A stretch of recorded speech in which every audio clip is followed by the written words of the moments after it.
uje tujia atape, tutapata elimu ya ufugaji, kilimo, biashara pia na ofisini, lakini zaidi elimu ya kiroho itakayotufikisha mbinguni kwa Baba.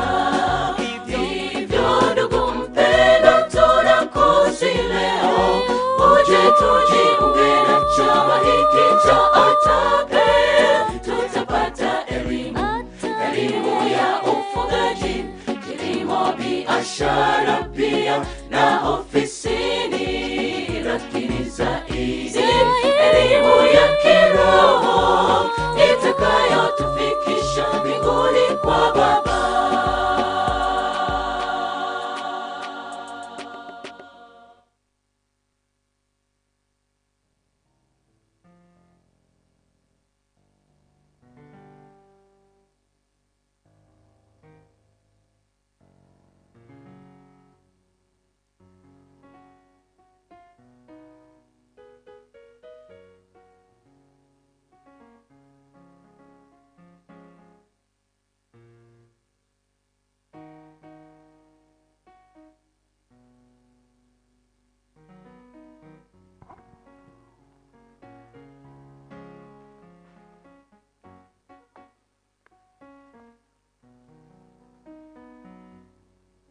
Watu wa Mungu, hatujambo?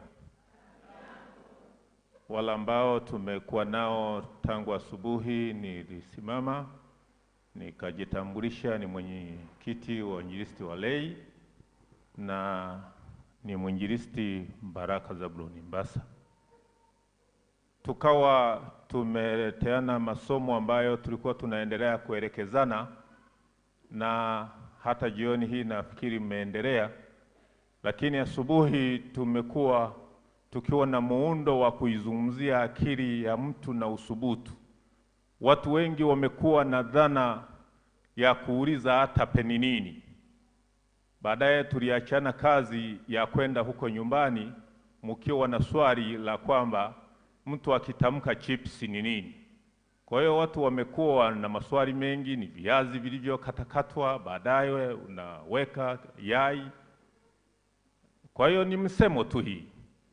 Ndipo tulipogundua kwamba atape ni lugha inayokuja kumuunganisha mshiriki wa kanisa na hata mtu ambaye atakuwa anatusikiliza, kwamba kila mtu anatakiwa kuwa na kazi ya msingi ambayo muundo wake uko kwenye amri ya 4. Hauwezi ukawa kanisani kwa kanisa hili la Waadventista wa Sabato usielewe maana ya kazi. Amri ya 4 inazungumza habari ya siku 6 fanya kazi. Amri hii inawaunda washiriki na watu wote kwamba wanatakiwa kuwa wachapakazi, na haikulenga amri hii kwamba amri ya siku ya 4 amri ya 4 siku ya Sabato kwamba wale wanaosali labda ni walala hoi. Ikaelewa kwamba ni wachapakazi, wanawafanya kazi, wanawatumwa hapo, wana wale waliokuja kutafuta kazi lakini wanakaa kwao, na huyo mtu hatozwi. Hata kama mnataka kula pale, usimuulize kwamba toa hela ya nyanya. Na ikasema na ng'ombe zako zisifanye kazi. Anaeleweka kwamba yule anayetunza amri ya 4 kwa siku 6 huwa anaitendea haki Sabato kwa siku 6 akiwa anafanya kazi. Ndipo anapoambiwa siku ya Sabato pumzika na wafanyakazi wako na ng'ombe zako. Kwa leo amri hii ingesema na maduka yako na makampuni yako na ajira zako. Sasa ndipo tukaelezana, akikutwa mtu yuko kanisani halafu amekaa kwenye mkao wa kutekewa, sisi tulienda tukazama sana, tukachunguza humu kwenye ubongo, huenda hauzunguki vizuri. Ingekuwa ni basikeli, zile gorori zimeganda, grisi haipo. Mungu atusaidie tunapokuwa tunamaliza mikutano hii, akili yako uiulize. Na tulieleza kwamba swala la mtu aliyeoa mke, aliyeolewa na mme, mnapokuwa mnataka kuulizana habari ya umaskini, mmelala, lazima muamke, mkae. Tulitoa mfano kabisa kwamba mwenzako akiamka mapema, mwamshe na mwenzako, umwambie hivi, baba fulani, amka. Halafu mwambie sisi ni masikini. Halafu endeleeni kulala sasa. Mungu atusaidie. Mafundisho haya yanatutakia tutoke kwenye dimvi la umaskini. Mimi ni mtu tu wa kawaida hivi, lakini mwezi wa 8 nilipata kabahati, tukawa tumetembelea nchi ya China. Kwa hiyo tukialika mikutano mingine nitakusimulia ilivyokuwa huko, namna gani ilivyokuwa huko, lakini kwa ufupi nilipata nafasi ya kuhutubu kama mlei. Mungu awabariki. Akili hizi tuzikubalie kuzunguka, tutembee na amani ya Bwana.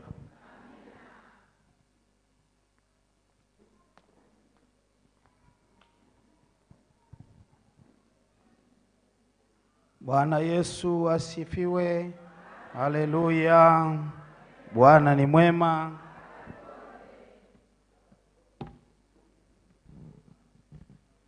Namshukuru mwinjilisti Baraka Zabroni kwa utangulizi huo ambao ameusema kwa nguvu zote, akiwaaga na wale waliokuwepo asubuhi walisikiliza vizuri.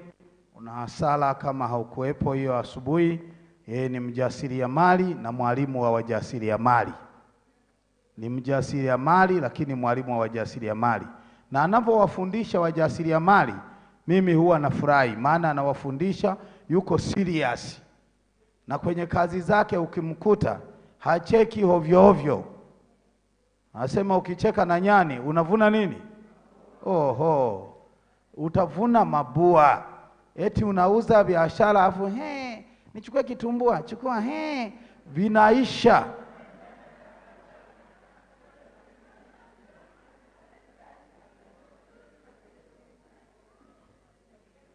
Kazi ni kuwa serious. Huwa naenda pale kazini kwake, unamkuta amechafuka na amesahau wakati mwingine kuchana. Ana wafanyakazi wengi, na kumbe hata wafanyakazi kuwa nao na yenyewe inahitaji kalama. Inahitaji uwe kiongozi na uweze kuwasimamia. Vinginevyo majamaa yatakuwa nakula na unayalipa mshahara na kazi hayafanyi.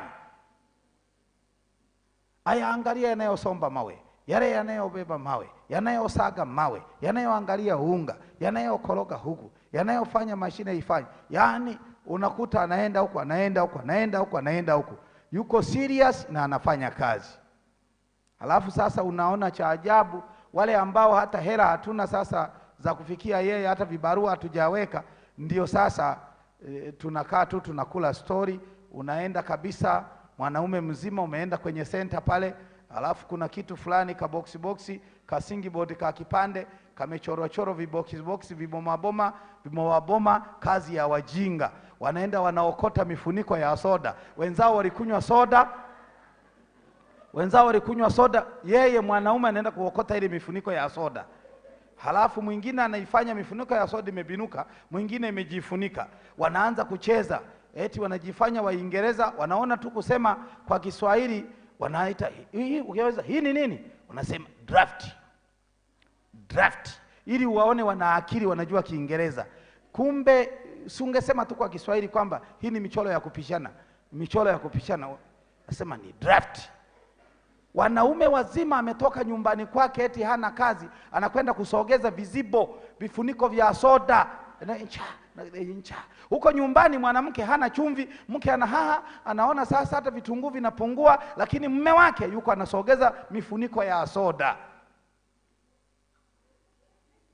Kazi ya wajinga. Labda na mimi leo niwe serious kama huyu Baraka. Ukiona mume wako ameshaanza kuwa anaenda kusogeza mifuniko ya soda, ama huko humu unaisogezaga, wewe ni jirani yao na wajinga. Unautoa wapi huo muda wa kwenda kuchezea mifuniko ya soda? Mimi michezo ya watoto hiyo, mifuniko ya soda. Kama kweli nyinyi ni wanaume, mimi nawaomba mbadilishe hilo draft, mchole liwe kubwa. Halafu mwe mnachezea soda zenyewe. Huyu Mirinda, huyu huko anachezea za nani za Mirinda, alafu huyu huko za Fanta. Mnakuwa sasa mnapishanisha nka. Ukimula hivi unaichukua, unakuwa na kikapu, otola mji kapu. Ukimula mara ngapi hivi unaondoka na kikapu, angalau kina soda hata 7 unapeleka nyumbani. Mifuniko ya soda. Wenye hela walikunywa soda. Wewe ambaye huna hela unachezea mifuniko. Yaani hata mke wako anapita na heshima zako kabisa, mume wangu leo anachezea mafuniko kama mtoto. Mimi nimewaambia kwamba badilisheni mtindo, nendeni mkawaambie tu kwamba jamani, tumeshauriwa na mchungaji tuwe tunachezea soda kabla hazijafunikwa, ili nikimula na kaa nayo. Nikimula ya pili hii naifungua, afu nakuwa na hiyo ngege, alafu cha. Na kuna wakati anakula dabo, anaita amekula dabo. Ngiti, alafu unachukua zote hizi unaweka huku. Unaweka pembeni. Draft likiisha hapo, mnapanga zingine. Kwamba hizi si nimekula, tupange zingine. Mnapanga zingine. Wewe ambaye sasa unazo huku, unaweza ukapanga zile za kwako. Kila mtu apange zake. Sijui matundu yako 12, unanunua soda 12 unazipanga za kwako, na huyo ananunua soda 12 anazipanga huko. Mnaanza kusukuma sasa nche. Ukimla ile hiyo imekuwa ya kwako hiyo. Na ole wako niingie kingi ya Fanta. Yaani kingi ya Fanta ni kuna itembeza hivi, inakula mirinda zote. Mirinda zote.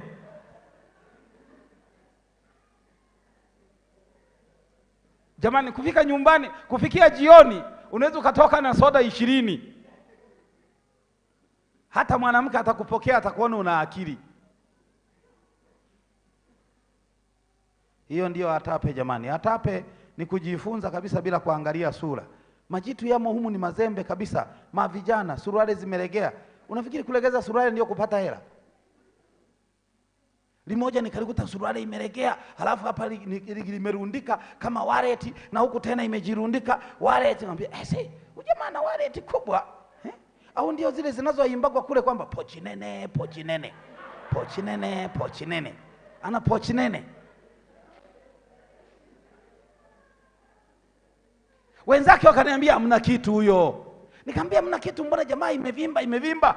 Kumbe alienda nyumbani, ile lesoni ya robo iliyopita ya baba yake akaichukua, akaikata katikati, akakunja jamaa, akaweka, alafu pochi nene.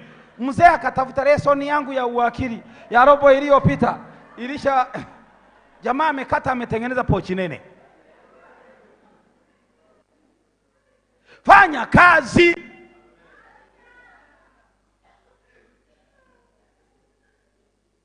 Usimalize lesoni za wazee. Fanya kazi. Basi bwana. Hiyo kazi ni ya Baraka na yule mama. Mwe mnaongea mnawafokea kabisa hawa. Na kuna Wasukuma mama wanalimaga vibaya hawa. Mahindi wanayafanya hivi. Tonga kidogo isanga mngese. Matokeo yake debe zima la mahindi linapanda nusu heka. Wakati nusu heka ni kama kilo 2 tu, umemaliza nusu heka. Sasa kilo 20 zote umezimwaga, sizo ungesaga. Ungefuata utaratibu wa kuweka mistari ukakatia, usingetumia mbegu nyingi namna hiyo. Kwanza hilo debe ungesaga tu mkala nyumbani, ukanunua mbegu kabisa zenyewe za special, ukakatia, ukaweka mistari, zikaota vizuri, ukaweka mbolea kwa wakati, ukapalilia kwa wakati, ukafanya kila kitu kwa wakati, mvua ikaja kwa wakati, ukavuna kwa wakati. Mimi nasoma pale. Ukatunza kwenye hiyo pananja, kinganja, ukaweka hiyo, ukatunza. Hii mfuko ni mali. Mimi ninaiheshimu sana hii. Nilipata mahindi nikafunga gunia 10, nikazifunga humo kwa sababu familia yangu haiwezi kula magunia 10. Nikafunga humo, funga kabisa, funga. Yaani mpaka sasa hivi ukimwaga hivi utazani yametoka shambani.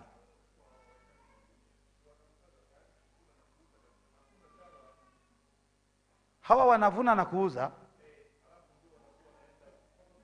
Baadaye nakuwa naenda kukopa tukopo. Mashine za mjini hazisagi debe. Walishajifunza kutoza makopo. Umeniongezea hako kaneno. Urafiki na Yesu. Mimi nimalizie tu kwa kuambia kwamba fanya urafiki na nani? Kuwa rafiki wa Yesu inalipa. Kuwa rafiki na Yesu si unasikia wanaatape wanasema Yesu wapi kwanza? Yesu wapi kwanza? Ndipo pesa iwe wapi? Imeletwa na akili wapi? Wengine anzia pesa mfukoni. Pesa mfukoni haiji, anzia kwenye akili kwanza. Kwanza Yesu. Yesu moyoni, akili kichwani, zimeleta pesa wapi? Mfukoni.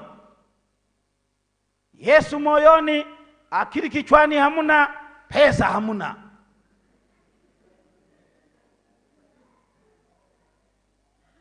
Una hela? Sina. Una shamba? Sina. Hebu sema sina. Una shamba? Una hela? Una duka? Una gesti? Una hoteli? Sina. Una akili?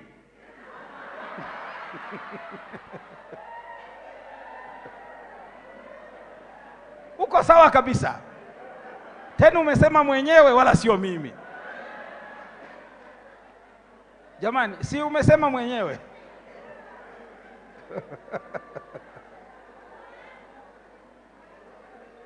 Kila kitu huna. Mwili na akili kumbe huna. Sio mimi, umesema mwenyewe. Tusilaumiane huko mbele ya safari.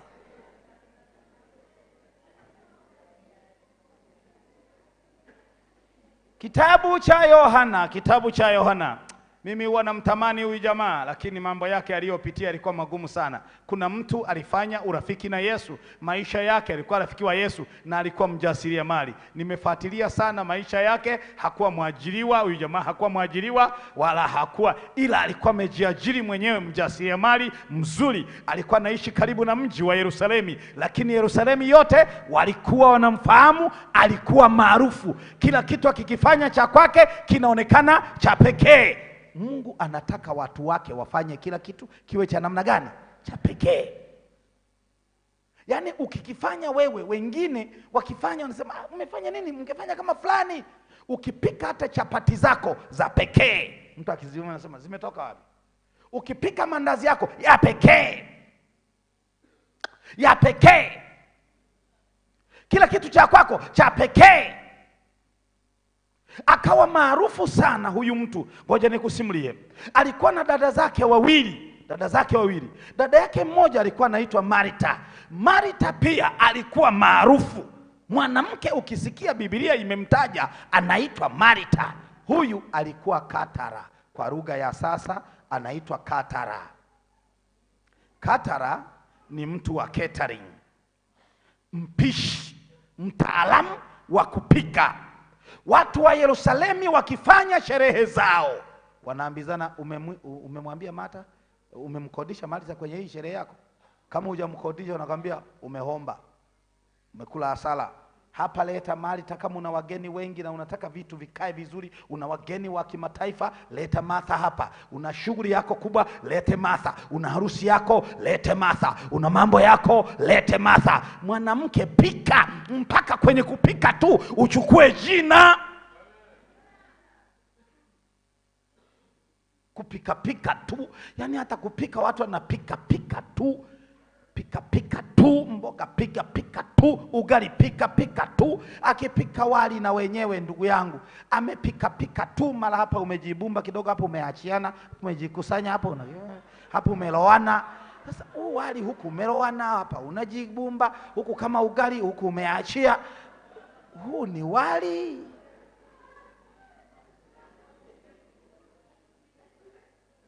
Pika.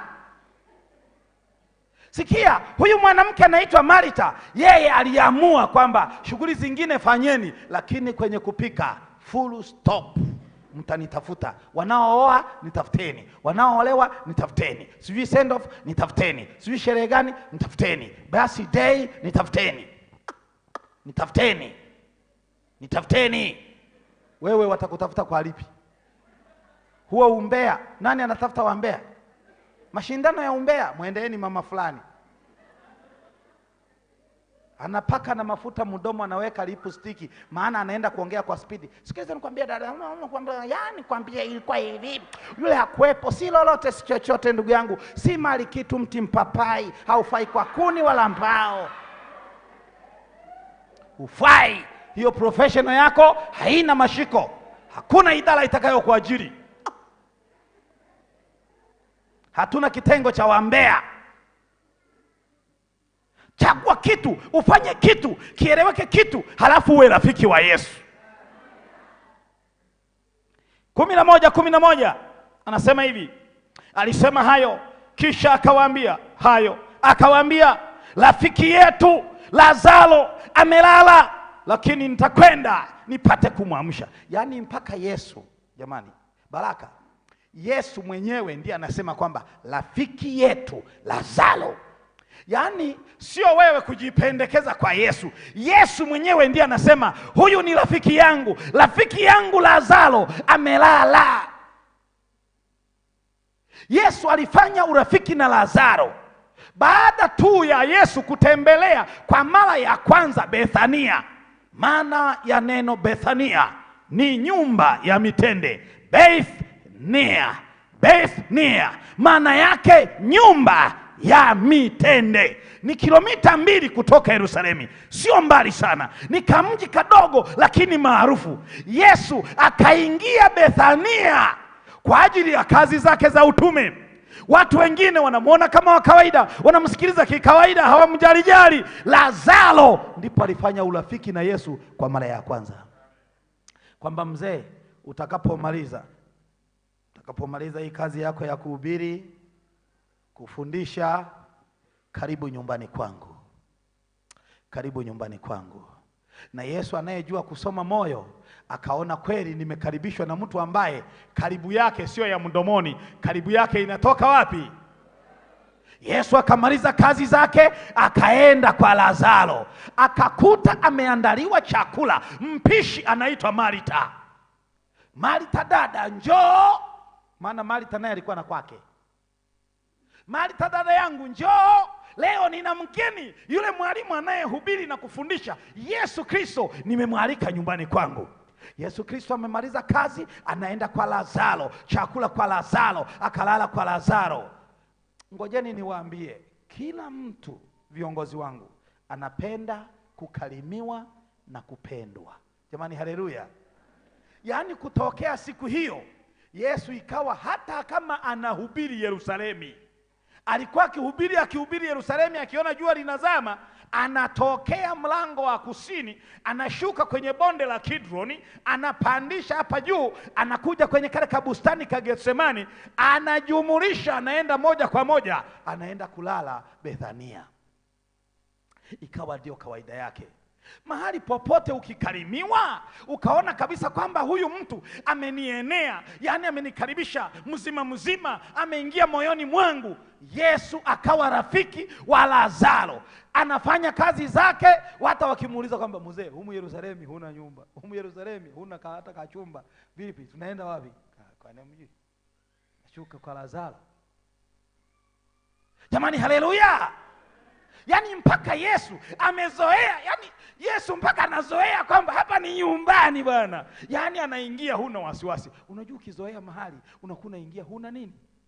Huna wasiwasi. Hapa ni kwetu. Baada ya muda, masikini Ibilisi naye ni waajabu sana. Yesu ameenda zake Galilaya, anazunguka Galilaya, akashtukia wajumbe hawa hapa. Wanamwambia, Yesu wewe si ndio Yesu si ndio rafiki yake na yule jamaa anaitwa Lazaro kule, tumemwacha hawezi, ni mgonjwa taabani, hali ni mbaya. Sasa wale ndugu zake wametuambia tukutafute, maana unaponyaga vipofu na viwete sio na nini, ndio wewe. Ndio hivyo sasa. Ndio hivyo sasa.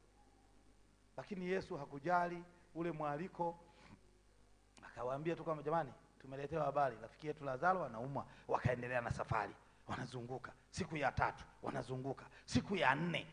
Siku ya 4 Yesu, yeye kengele tayari imekuja kichwani, maana ni Mungu. Ndipo akawaambia jamani, hatuna budi kugeuza, turudi Yerusalemu. Wakamwambia mzee, juzi wamekukosa pale Yerusalemu kukukamata. Huku tungekaa wajisahau. Tukirudi kule mama. Tusirudi. Ndipo akawaambia sasa hili fungu kwamba rafiki yetu Lazaro, rafiki yetu. Na wale mitume, sina nyinyi mnakulaga hapo? Unataka kubisha wewe Petro? Niko sawa. Yuda, sawa mzee. Matayo, uko sawa. Wote tunakulaga hapo, tunalala vizuri kwenye magodoro mazuri. Amekufa sasa. Mmoja akalia kama ni hivyo twende tukafe naye. Unaona sasa umeanza kulopoka. Yaani kumbe wamekuwa marafiki mpaka mzee Nguruti wanasema kama amekufa Lazaro hatuna maana na sisi twendeni tukafanye nini? Tukafe. Umefanya urafiki wa kiasi hicho? Unaye rafiki wa viwango vya namna hiyo? Wakalopoka hawa, ila Yesu akamwambia hapana, ninaenda ili nikamwamshe. Tena lingine tena likashindwa kuelewa kwamba mbona unatukoroga? Mara ya kwanza umesema amelala. Hawa wakalia wakasema kama Maria amekufa, kama amekufa tukafe naye. Unageuka tena unasema ukamwamshe. Limoja likamwambiaje? Kama amelala ataamka mwenyewe, tuendeleeni na kazi. Hiyo kazi hatutaiweza. Kila akilala tunatoka huku tumekuja kumwamsha Lazaro. Kila akilala Lazaro tunaanza safari tumekuja kumwamsha Lazaro. Hiyo kazi tutaiweza? Hatutaweza hiyo kazi. Mwambie amke mwenyewe, tuendeleeni na kazi. Ndipo Yesu akamwambia jamani, amnielewi? Amekufa. Ndipo sasa yakaanza kulia tu mitume. Lazaro kabisa, tunakula vizuri, tunalala vizuri. Lazaro kabisa. Bora angekufa mwingine. Unajua kuna saa wanadamu huwa wanalia mpaka wanasema bora angekufa mwingine. Wewe unachagua nani afe? Ulishawahi kufika kwenye misiba ya namna hiyo? Unafika kwenye msiba unakuta watu wanalia kwa uchungu, unasema sikiliza Mungu. Wewe ulikosa wengine bana. Huyu ilikuwa hapana, wangekufa wengine wakabaki. Sasa ungemuuliza swali kwamba labda ingekuwa wewe je? Wengine sio mimi, yani mimi na huyu ndio tungebaki. Mimi na huyu ndio tungebaki. Kuna misiba ukifika kwa kweli unasema I say. Amekufaje huyu mtu? Huyu mtu alikuwa na kazi nyingi ya kutakiwa afe sasa hivi, si wangekufa wengine? Lakini Yesu, sikiliza. Yesu alikuwa rafiki wa Lazaro. Kwa mali zako kidogo unaweza ukatengeneza urafiki na Yesu. Semeni amina. Kwa kile ulicho nacho unaweza ukatengeneza na Yesu urafiki kwa kutumia mchele. Tengeneza urafiki na Yesu kwa mahindi yako. Tengeneza urafiki na Yesu kwa ng'ombe zako. Tengeneza urafiki na Yesu kwa hela yako. Tengeneza urafiki na Yesu. Lazaro alitengeneza urafiki na Yesu. Sasa sikiliza, ukitengeneza urafiki na Yesu, umekuwa na Yesu, chochote kikikupata kinamhusu Yesu. Wakaanza msafara kuturu, wakafika mpaka Yerusalemu. Wanapofika Yerusalemu wanapitiliza, wanapopitiliza wanaenda pale njia panda panaitwa Bethfage. Bethfage unashuka kwenda Bethania. Hapa juu Bethfage kuna jiwe. Yesu akawa kama amechoka akakaa kwenye lile jiwe. Na hapo karibu kuna makaburi mawili, kaburi la Zekaria yule nabii Zekaria na kaburi la Hagai. Yako hapo karibu. Yesu akakaa hapo. Akawaambia mitume wateremke waende Bethania, yeye akakaa hapo. Wakafika Bethania wakamwambia Martha na wakamwambia dada yake Mariamu kwamba bosi tumemwacha pale juu ya jiwe, amekaa kwenye jiwe, yupo. Yesu yupo. Aliyekuwa wa kwanza kusikia ni Mariamu. Nimekwambia Mariamu alimhudumia Yesu kwa mali. Kumbe alipougua kaka yake, huyu dada alirudi wapi? Nyumbani. Damu ni nzito kuliko. Mariamu akatoka spidi anakimbia. Akaenda kumlilia Yesu akamwambia, sikiliza, ulichelewa, ameshakufa tayari. Hajakaa sawa na Martha huyo hapa. Bwana, wewe vipi? Ungewahi sasa. Yesu akamwambia, mmemweka wapi? Ananuka sasa hivi. Ngoja nikwambie.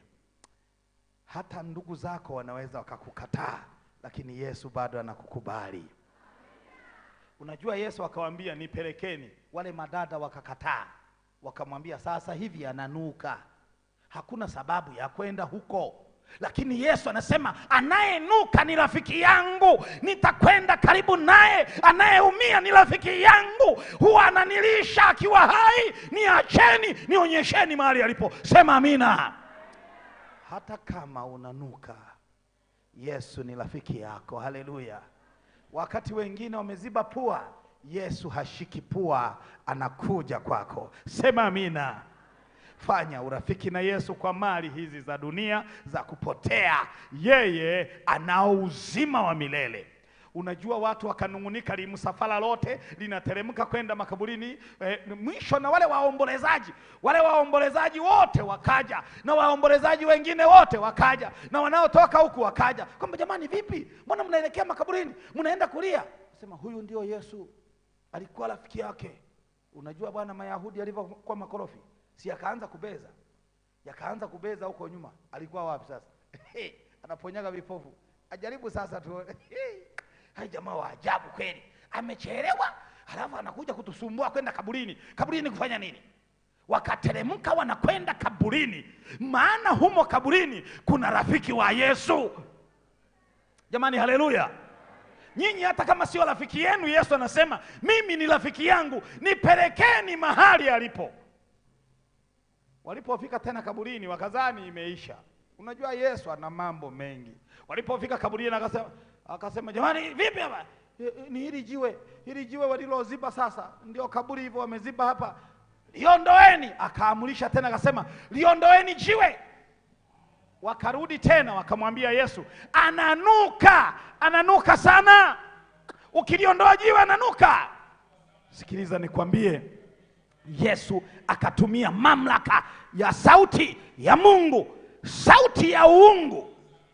Kuna mara ambapo Yesu alikuwa anatumia sauti ya Mungu, sauti ambayo mwanadamu akiisikia hawezi kupingana nayo, hawezi kupambana na sauti hiyo. Akawaambia liondoeni jiwe.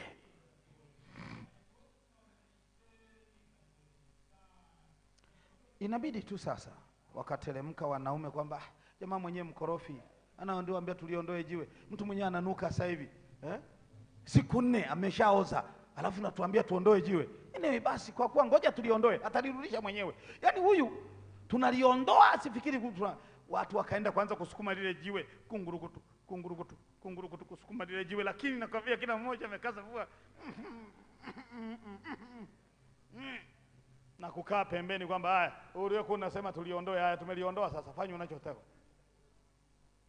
Yesu rafiki wa Lazaro bado anampenda. Wameziba pua, hazibi pua yeye. Jamani, haleluya. Wakikutema mate yeye hatemi. Umekufa bado ni rafiki yake. Yesu akamuita Lazaro kwa sauti moja tu, Lazaro, toka huko nje. Watu wameangalia hivi mle kaburini, wakashangaa, wakaiona maiti inasimama, wakaona jamaa imekaa, wakaona limesimama, na ile harufu, kwa sababu jamaa mle limefufuka, mwili umerudi, harufu nte. Hebu sema nte. Sasa wakasema huyu jamaa anakaa programu, haka nako ni ka programu. Sasa Lazaro anahangaika kutoka ndani ya kaburi, maana amefungwa sanda. Kwa hiyo anatembea kwa shida. Lakini nataka nikwambie jioni ya leo, hawa wanadamu hawa usiwaamini. Hawa hawafai. Anayefaa kwako ni Mungu tu. Kuna saa wanadamu hata hawakusogei.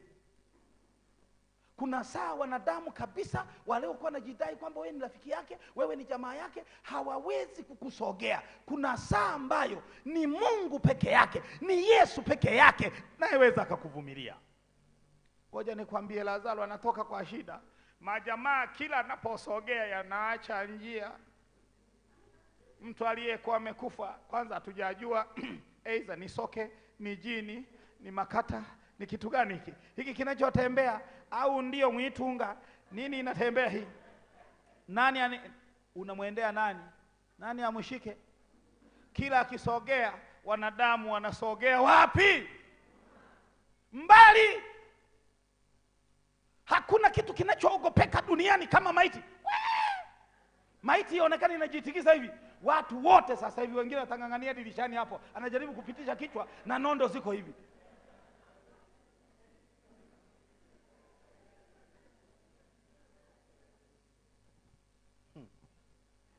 Watu waliwahi kukimbia wakataka kuvunja miguu maeneo ya huko kwetu, ilikuwa kwenye mazishi. Sasa wakaendea jeneza. Wakati wanaliendea lile jeneza ilikuwa katipa, hizi gari za nyuma za wazi huku nyuma tipa. Sasa huku mbele wakawa wamekaa ndugu wa marehemu na nini na wengine wamejaa na dereva. Haka katingo kakawa huku nyuma, mvua zinanyesha sasa, zikaanza kunyesha. Katingo kakaona sasa huku kwenye hili beseni gari, haya magari ya mchanga, si huku nyuma linakuwa wazi, hakuna pa kujikinga. Kajamaa kakaliona jeneza ni nzuri, kakafungua hivi, kakaona limekaa vizuri, kakaingia kwenye jeneza, alafu kakarudisha ule mfuniko na wa hapa juu kakarudisha. Kwa hiyo mvua ikawa inanyesha, maji yanateremka. Kenyewe wazo lilikuwa zuri tu kwamba nijikinge mvua kwanza, kwenye hili jeneza nijikingiemo mvua, halafu tukifika mimi natokamo. Unajua wale matingo ni watundu, maisha yao walishayakabidhi kwenye magari. Kakaingia humo ndani. Hawa nao walioko huku kwenye kebe, ni gari inaendelea, hawajajua kwamba haka kajamaa huku nyuma kamefanya nini. Wanapoenda kukaribia pale msibani, mvua imekatika. Kwa hiyo watu pale msibani wameshatoka sasa, wako nje wanasubiri jeneza lije. Wameshatoka sasa, wako nje pale wametulia hapo na mambo sasa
mzima huyu ana sauti ya kwa huku, walio chini wakiona wajuu wana sauti, wewe unaendeleza wengine. Ndugu yangu wazee wa Kisukuma walio kwa navuta sigara wakaona lala chali, wewe unenoko pela nale ba yani,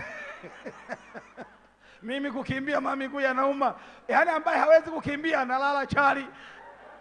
Watu wakakimbia, msiba wote ukaanzisha mbio. Halafu kajamaa kakasimama, kanashangaa watu wanatimuka mbio. Ndio akasema kaa fulani, sasa kamefufukaje? Kwenye jeneza kametoka moje? Wakauza vipi, ulikuwa unafanyaje? Mimi nilikuwa nimejikinga mvua. Akasema pumbavu, unajikingaje mvua? Unaona watu karibu wauane hapa chini. Unajikinga mvua kwenye jeneza wewe, pumbavu sana. Watu kidogo wauane hapa chini. Nako kanasema wanakimbilia nini? Eti kenyewe kanashanga, wanakimbilia nini? Wanakukimbia wewe. Kuna saa watu watakukimbia, lakini anayeweza kabaki ni Yesu Kristo. Fanya urafiki naye. Wakati watu wanaondoka wanakuacha, yupo Yesu, atabaki karibu na wewe. Akamwita Lazaro, njoo. Lazaro anakuja, anaenda kwa Yesu rafiki yake. Semeni amina. Haendi kwa hawa kwanza Yesu naye akawaamrisha, mfungueni. Mnatawanyika tamani, njoni fungueni. Ndipo sasa sauti ya amri ya mkuu, mnakuwa angoaka shinango, Yaani unaona kwamba bora tushikanize wengi ili likitunasa litunase wawili. Sogea na wewe haraka. Nasema mfungueni. Sema tunafungua mkuu, tunafungua.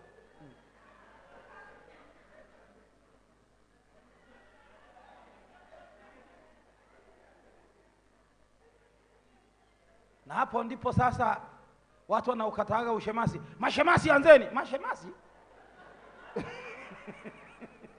Joni na wazee wa kanisa kama ndio hivyo. Kuna saa ni rafiki yako tu Yesu atakayebaki. Kuna wakati hata mme wako uliyekuwa unamtegemea, kuna wakati atakaa mbali.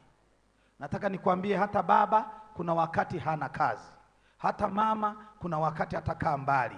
Anayekaa karibu na wewe, anayeweza kukusaidia katika hali zote, anayezikubali hali zetu wanadamu zote, namtangaza Yesu Kristo. Fanya urafiki na Yesu. Hela kidogo isikutenge na Yesu. Mafanikio kidogo yasikutenge na Yesu. Mazao tu kidogo yasikutenge na Yesu. Elimu kidogo isikutenge na Yesu, wala cheo kisikutenge na Yesu.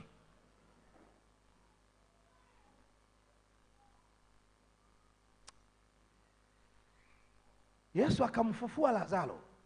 Alafu unajua alimfufua Lazaro, Yesu akaondoka tena. Alipomaliza tu kumfufua Lazaro, hakuendelea na hiyo biashara kwamba jamani Lazaro ndio hapa, nimeshawakabidhi, endelee na maisha. Bwana, watu wote ni kushangaa. Fanya urafiki na Yesu. Ukifa anaambiwa anakuja, unafufuka. Fanya urafiki na Yesu wewe. Ukifa anaambiwa anakuja, unafufuka. Jamaa hili hapa Lazaro huyu hapa. Lazaro anaingia kwenye shughuli zake. Lazaro anaingia kwenye mambo yake. Lazaro anaingia kwenye misheni zake za kawaida.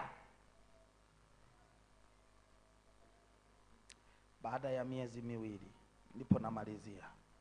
Baada ya miezi miwili ndipo tunaona tena shughuli ya urafiki na Yesu.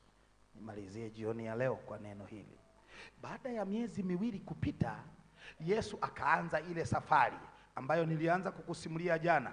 Ametoka ng'ambo ya pili ya Yordani, amevuka, amekuja Gilgali, akaja Jericho. Anapofika Jericho, akapita ile njia inayopita juu ya milima.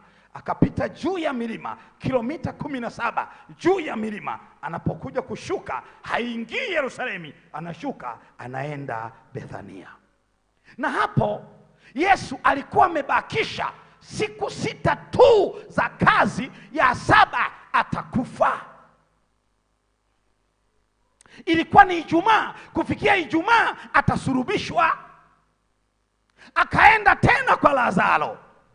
Ndipo sasa watu wangeliweza leo kusimama na kusema, kumbe kufanya urafiki na Yesu Bwana ni kama kujitia hasara. Wanaatape wenzangu na walimu mlioko humu, manesi na madaktari, wafanyabiashara ulioko humu, kuna watu wanaweza wakakuambia kufanya urafiki na Yesu ni kula hasara. Usikubali. Ngoja nikwambie, Mzee Baraka alichokifanya Yesu sasa. Si amemfufua Lazaro, ikapita miezi miwili. Sasa imepita miezi miwili, Yesu naye akaingia kwenye shida. Nimekwambia amesafiri na ule msafara unalishwa na wanawake. Baadaye wanawake wameishiwa, akaja wakala chakula pale kwa Zakayo. Wamekula chakula kwa Zakayo mchana. Jioni unaingia Yerusalemu Yesu, na hili kundi la watu unalipeleka kwa nani? Yesu akakumbuka, ninaye rafiki yangu Lazaro. Jamani, haleluya. Yaani Yesu naye mambo yake yakitaka kukwama, wewe uko tayari kuyakwamua. Mambo yake yakionekana hayaendi kwa ajili yako, utayasukuma. Jioni, nataka nikwambie, ilikuwa ni jioni Ijumaa na kesho yake ni Sabato. Yesu akaingia Bethania na kwambia ana msafara. Waliofumbua macho kule kina Batimayo wamo, na wengine wamo. Hata Mariamu naye dada yake tena na Lazaro yumo kwenye msafara. Kundi kubwa la watu lote likamwagwa kwa Lazaro. Biblia inaniambia akaitwa tena Marita, akaandaa chakula. Tena inatumia neno hapa kwamba Lazaro akamwandalia Yesu karamu. Wewe ndiye uliyenirudisha barabarani. wewe ndio uliyenirudisha kuwa hai, wewe ndio uliyenifufua. Sikiliza, nitajibu mashambulizi. Wewe ulinifufua, sijui gharama ulioitumia wala nguvu ulioitumia. Mimi nitatumia nilicho nacho. Msafara wako wote watakula. Msafara wako wote. Useme kwa nguvu. Unajua wengine wanaogopa kana kwamba ukisema watakula watakuja sasa hivi. Hawaji, walishaga tawanyika. Msafara wote wa Yesu. Msafara wote wa Yesu. Na kwenye mambo ya malazi watalala. Maji, kuongea, viwanja, kutulia, maisha. Kwa Lazaro nakwambia, wale wabovu, wachoyo, wasiopenda kutumia pesa zao kwa Mungu, nadhani wengine ni kama wanataka kumnong'oneza kwamba Lazaro, cheki umati huo ndugu yangu. Unasemaga huyu jamani rafiki yako, hii ni hasara. Alikutaarifu kwamba ulimkubalia kwamba aje na hawa wote? Ulimkubalia kwamba aje na wote hao? Ya hamna, ni rafiki yangu tu, amekuja nao, watakula wote. Angalia, utaisha. Huyu jamaa yako huyu atakumaliza. Na watu wote wamemwagika pale, wakalala kwa Lazaro. Sasa kila kitu anachokifanya Yesu huwa kina maana yake. Jamani, haleluya. Sasa wanatheolojia, wasomi, scholars wa Biblia wanatengeneza sababu 8. Wanatengeneza sababu 8. Kwa nini Yesu asiingie Yerusalemu? Kwa nini Yesu akafanya kambi Bethania? Wakati alikuwa ameenda kwenye sikukuu ya Pasaka. Na Pasaka haifanyiki Bethania, Pasaka inafanyikia wapi? Yerusalemu. Lakini Yesu haendi Yerusalemu. Kwa nini? Ngoja nimalizie kwa kukuambia ili upate sababu ya kwamba Yesu ukifanya urafiki naye, maana yeye huwa anajua hata yanayokuja, mabaya yanayotaka kuja, yeye huwa anajua. Wanasema hivi wasomi, wanateolojia, ziko sababu zilizomfanya Yesu aende na akae Bethania. Sababu ya kwanza, anasema kulikuwa na ushahidi mwingi wa kazi ya Mungu iliyokuwa imetendeka hivi karibuni mbele ya macho ya watu wengi, ishara isiyokanushika. Ishara isiyokanushika. Yaani anasema hiyo ndiyo kwa sababu ya kwanza ya Yesu kwamba bora niende Bethania. Maana Bethania, kitendo nilichokifanya mbele ya wananzengo wote wa Bethania, walimzika wenyewe, ameoza wako naye, nikamfufua akawa hai, ni ishara isiyokanushika. Yaani hata ukitaka kukanusha wenzako wanakuambia ila na wewe unaweza kusema nini? Hamna, huyu jamaa hafai kivipi? Wewe ungeweza kumuita Lazaro ambaye alikuwa ananuka mle, sisi tunamkimbia, jamaa akamuita akatoka live, wewe ungeweza? Yaani wanasema sababu ya kwanza ya Yesu ilikuwa ni eneo ambalo sasa anakubalika mno. Yaani wananzengo wote wa Bethania wakimuona, kila mtu anamkubali, asema ni yule uko sawa. Yaani wenye heshima zao, wenye kukusanya mikono, wenye kutulia kidogo, wenye kumwambia shikamoo. Maana ishara aliyoifanya haikanushiki. Sababu ya pili ya Yesu kwenda Bethania badala ya Yerusalemu, marafiki waaminifu wa Yesu walikaa Bethania. Watu waliokuwa na ukaribu naye sana walikaa Bethania. Jamani, haleluya. Marafiki wa karibu. Unajua kuna urafiki na kuna urafiki wa namna gani wewe? Kuna urafiki na urafiki wa munaongea maneno kabisa yale ya karibu, mipango ya maneno ya maisha ya pamoja. Hii ilikuwa ni sababu nyingine ya Yesu kwenda Bethania. Sababu nyingine ya Yesu kwenda Bethania ni hii hapa. Alipenda kuwa karibu zaidi na watu walioifahamu na kuikubali kazi yake kama Masihi. Alitaka awe karibu nao, watu walioifahamu na kuikubali kazi yake. Kila mtu huwa anatafuta awe karibu na watu wanaoikubali kazi yake, wanaomkubali. Ukiona watu hawakukubali, huyo mtu hatapenda kukaa hapo, kwamba hawa huwa wanikubali, lakini hawa wananikubali, atakaa karibu nao. Ikubali kazi ya Yesu, akae karibu na wewe. 4. Nasaha. Alienda kwa ajili ya kutoa nasaha za malezi ya mwisho.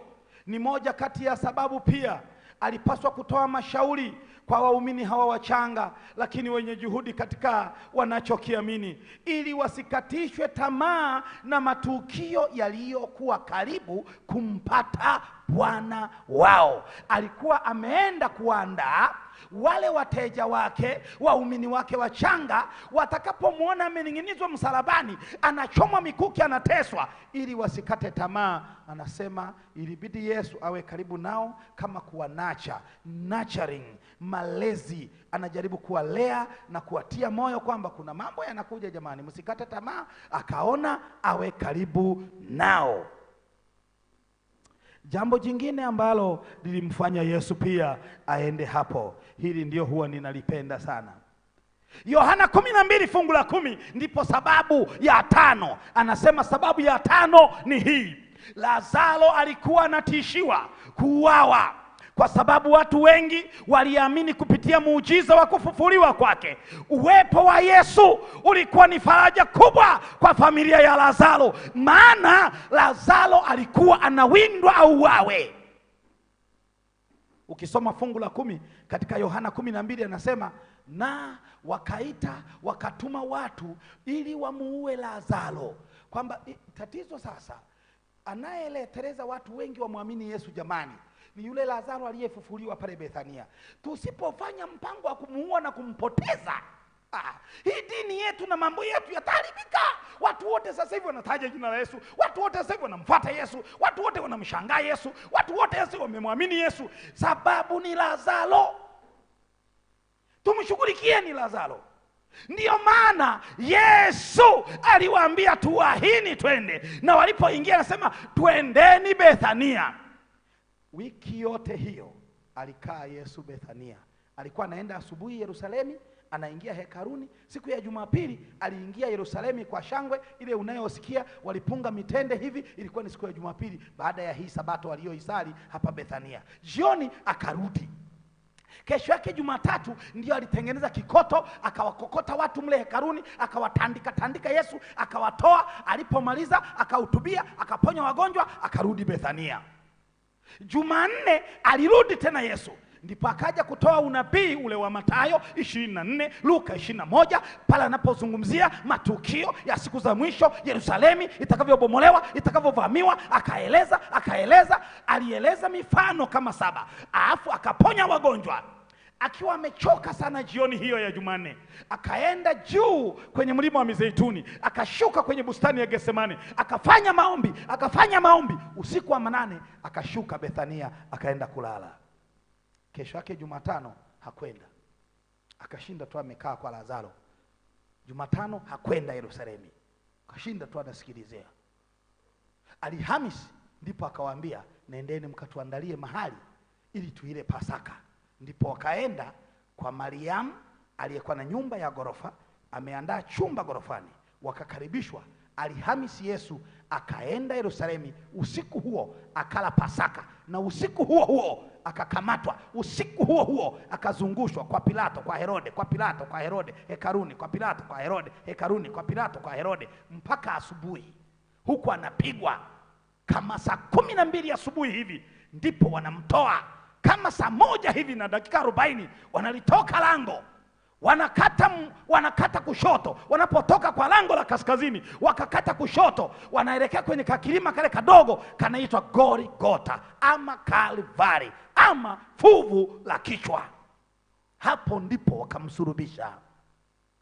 Acha hayo, narudi kwa Lazaro ili tupate pointi kwa nini tufanye urafiki na Yesu. Kumbe Yesu aliusikia mzozo wa Yerusalemu, vikao vinavyokaa. Watu wote jamani wanamfuata Yesu, sababu ni nani? Lazaro. Watu wanamshangaa nani? Lazaro. Watu wakawa wanatoka nchi mbalimbali wanakuja kumwangalia aliyekuwa ameoza amefufuka. Wakimaliza kumwangalia wanamuuliza, yuko wapi yule jamaa aliyekufanyia hii kitu? Maana na kule kwetu makaburi yapo na wagonjwa wapo, yuko wapi huyo? Sisi tumeshamwamini.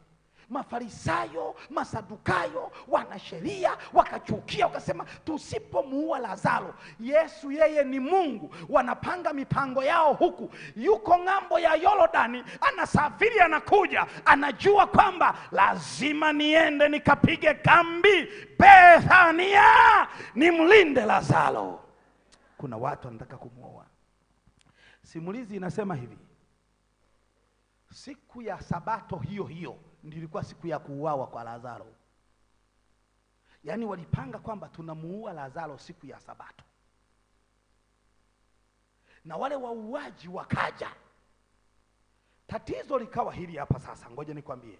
Walipokuja, wakaja mchana, wakati huo Yesu na kile kikosi chake kimehama, kimeenda kwa Simoni.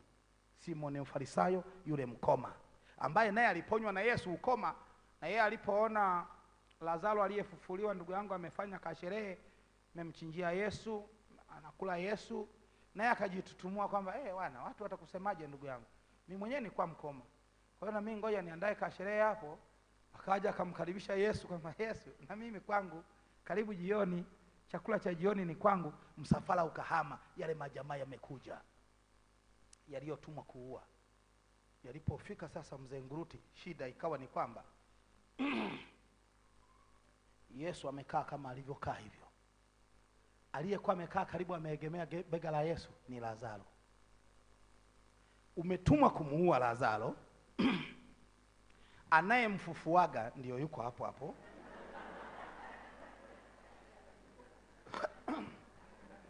Hata kama wewe ni muuaji ambaye akili hazifanyi nini? Hazifanyi kazi. Ujamaa wakaangalia wakapima kwamba sasa tunaua huyu, lakini anayemfufuaga yuko hapo hapo. Hii kazi mbona itakuwa ngumu?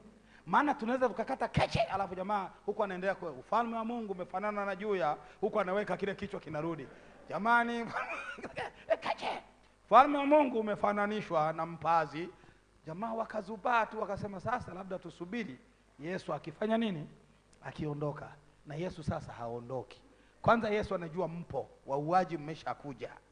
Anajua na anawaona. Maana yeye ni Mungu. Semeni amina. Watakapokupangia mabaya, watakapokunena vibaya, watakapojiandaa kuharibu biashara yako, kuharibu familia yako, Yesu anakaa karibu. Maana ni rafiki yako. Yesu atakuja kabla wao hawajakuja. Wao walikuja mchana, yeye alikuja jana jioni. Semeni amina. Mpenda Yesu mimi.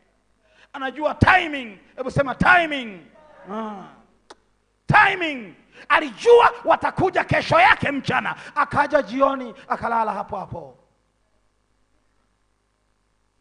Vijana wa mjini wakasema ngoma ikatua. Mashine ya kazi. Mashine ya nini? Kazi. Jamani, haleluya. Njoni muue sasa. Nipo. Njoni muue. Wauaji wenyewe akasema hamna, tutasubiri kidogo. Huo mchezo hatutauweza. Unaua anafufua. Unaua anafufua. Tutulieni kidogo. Wakatulia. Walipotulia, wakaanza kusikiliza Injili. Injili ikapigwa na Roho Mtakatifu. Acha jikusanye ndugu yangu Shirinde, ananyasha mamiare yale majamaa badala yake yakajitoa, yakaongoka. Halafu yakarudi Yerusalemu kwa wale mabosi walioyatuma. Yakaulizwa vipi? Karibuni. Vipi? Tayari ile kazi tayari. Limoja likalopoka. Hajanena mtu kama mtu huyo anavyonena. Hakika huyo ni nabii. Hivi tulikuwa tumekutuma kwenda kusikiliza. Tunauliza kwamba mmeua? Shughuli tuliyokuwa tumewatuma ni kuua. Umeua? Hajanena mtu kama anavyonena huyo. Huyu wa akili zake. Hebu wewe tuwaembee. Wewe tuambie vipi? Mmemuua? Wazee, utamuuaje? Ukiua mfufuaji yuko hapo hapo. Na wamekaa wamejipanga. wa kuuliwa yupo na wa kufufua yupo. Tumeahirisha, ila hajanena mtu kama yule mtu anavyonena neno. Mwisho wale mabosi wakauza. Kwa hiyo mumejitoa sasa, mmekuwa wafuasi wake.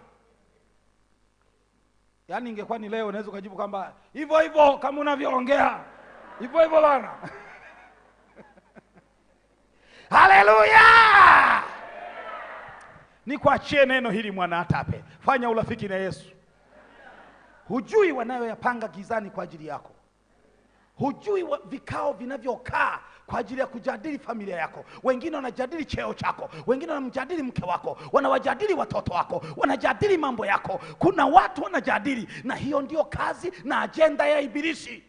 Ajenda ya Ibilisi ni kukaa wanawajadili watu wa Mungu namna gani watakavyoharibu mambo yao. Nataka nikwambie, acha waje. Rafiki Yesu ameshawatime, tunaye. Njoo, tunaye jemedari wetu. Bwana Yesu ni kamanda wa vita.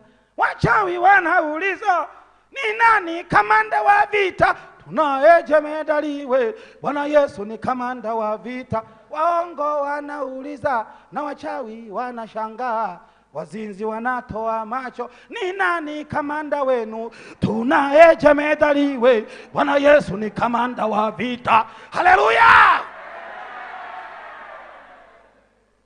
Watu wanaposhangaa, tunaye. Sidhani tunatembea kijinga hapa. Tunaye. Ndio maana nakwambia, fanya urafiki na Yesu. Jenga mahusiano yako na Yesu. Bomoa madaraja, ondoa vizuizi, kata matawi, sogea kwa Yesu. Haleluya! Shida zako zitakuwa zake, tabu zako zitakuwa zake, mabaya yako yatakuwa yake, shida zako zitakuwa zake. Akawakomesha Yerusalemu, wote wakanyamaza kimya. Tume wauaji, unatuma wauaji, wanarudi wameshakuwa wasabato. Ukiuliza vipi? Imeshindikana bana. Kwa hiyo hajanena mtu kama huyo jamaa. Kwa hiyo mmemwamini hivyo hivyo.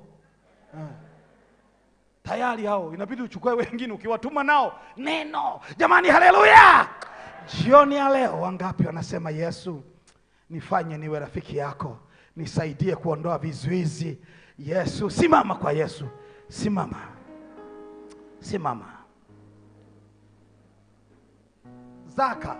Zaka isikuvunjie mahusiano na Yesu. Nenda ukaitoe. Jamani, haleluya! Sabato isikuvunjie mahusiano na Yesu. Nenda ukaitunze. Kauongo kasikuvunjie mahusiano na Yesu. Nenda ukakaache.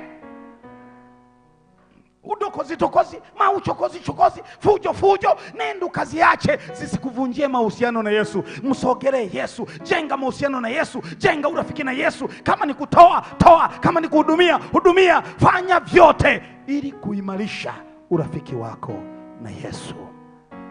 Utaona atakuwa karibu na wewe, na watakaotaka kuja kukufanyia chochote hawataweza. Fumba macho tuombe.